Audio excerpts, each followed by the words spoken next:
Hello guys, welcome back. In this video I'm going to show you how you can easily delete an outfit from Bitmoji closet on the Snapchat. Be sure to watch the video to the very end so you don't make any mistakes, and of course do not forget to like this video and subscribe to my channel. So let's begin, and first open up Snapchat app.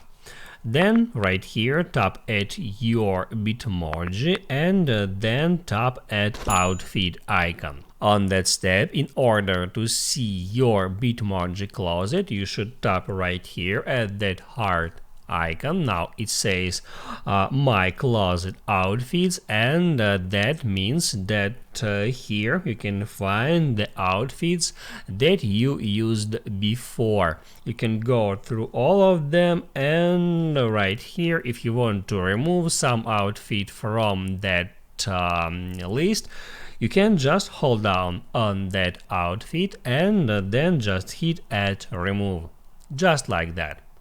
Now you can write down in the comments below if you have any questions about that tutorial, and also I recommend you to check out my Snapchat tutorials playlist, which you can easily find in the description. Hit the like button if you liked that video, and see you in the next one.